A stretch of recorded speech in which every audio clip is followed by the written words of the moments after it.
Well, hey there, it's Catherine from Catherine Pooler Designs. Welcome to episode 8, Let's Get Jolly. This is our final episode of our holiday card making series. If you have not caught all of the episodes, be sure to head to the playlist so you can see everything. I will link the playlist below so you can just go check it all out. We have covered so much in these fun cards, from color combos to Copic coloring to mass producing, creating technique backgrounds.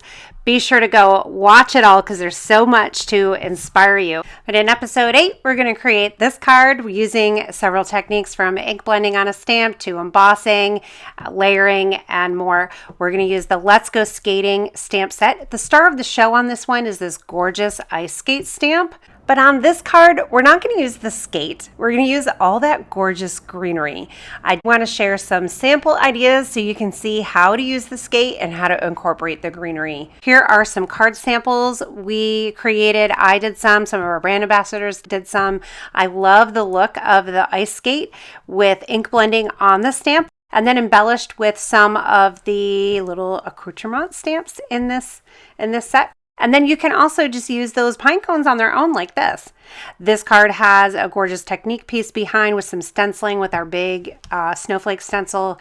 So lots of great ideas there for that.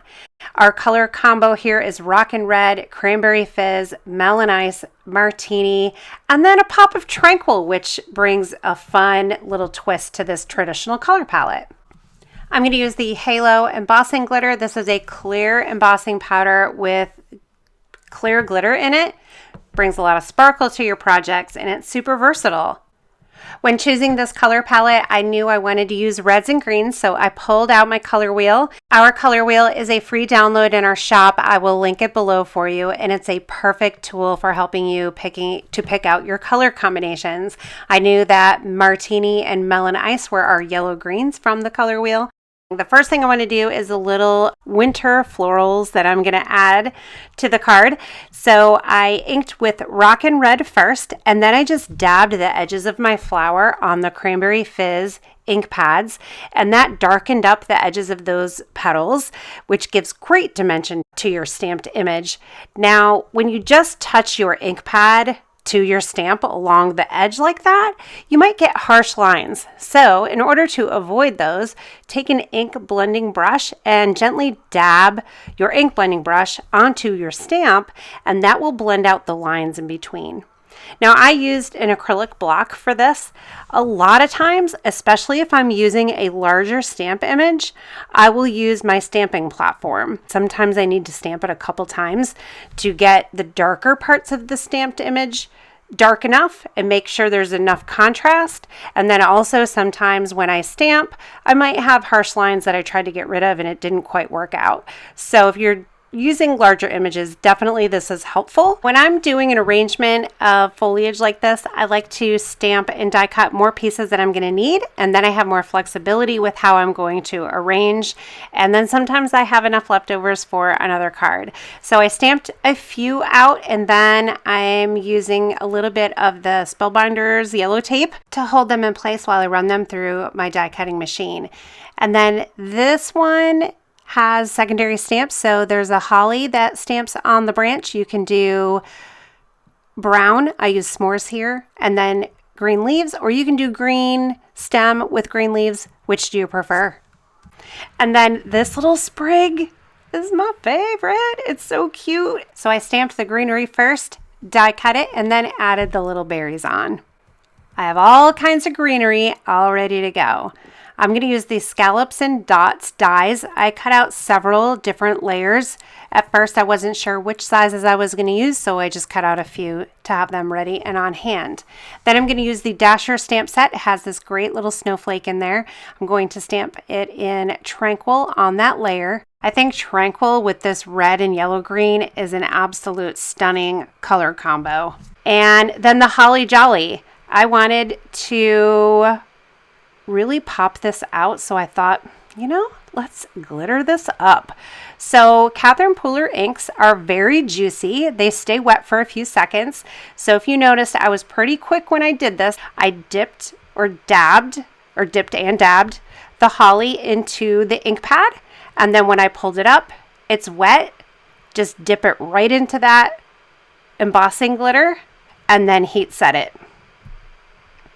So the result is a Tranquil glittered Holly Jolly, and it's perfect.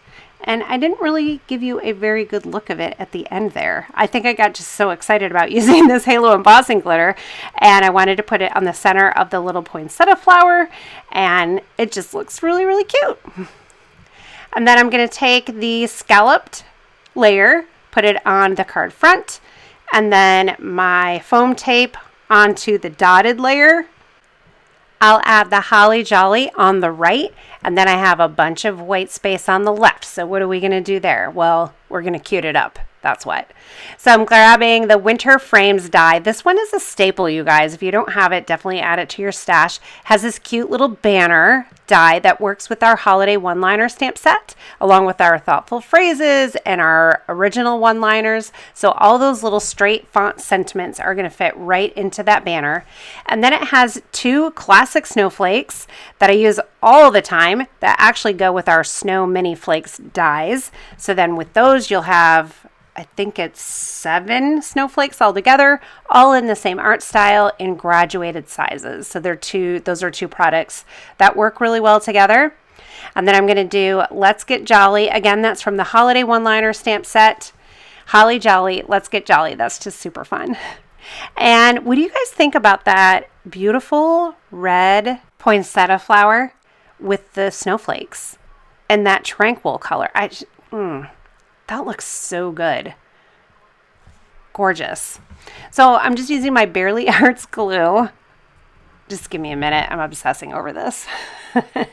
Use that Barely Arts glue with the really thin precision tip to add just a little bit of glue all around the back. And then if I feel like I have too much, I'll take my finger and just kind of dab it onto my die cut. And then it'll kind of smush out the extra glue and remove some of it so that it doesn't squish out all over your project. And there's a little bit better view of that Tranquil glittered Holly Jolly sentiment, which is stunning. And then I'm just gluing on all of my pieces. So the snowflakes, my foliage, just arranging a couple of those greenery branches, adding in that red poinsettia. Love it. A few berries tucked in there, and then some sequins to sparkle it up even a little bit more. I love that little branch tucked in on the bottom right there. So cute. These Oslo Sequins are just sparkly and gorgeous. And I think they're perfect for the little tittle on the J, because you guys know me, I always neglect to save that tittle. And you know, Erica says, excuse me, we need the tittle. So there's your tittle, a sequin. It's perfect. So 8 episodes of the holiday card making series. Thank you so much for joining us for all these fun videos. Be sure to leave us comments. I'm going to draw one winner from each video, and I'm going to send them cards. And then I'm also going to choose one person to win a $50 gift certificate. That will be announced right here on YouTube on November 21st. So good luck. Thanks for being here. Be sure to subscribe, like, and please share us with your friends. We love when you do that. It helps us grow our channel, and we so appreciate you. Thank you for being here. We will see you guys again soon.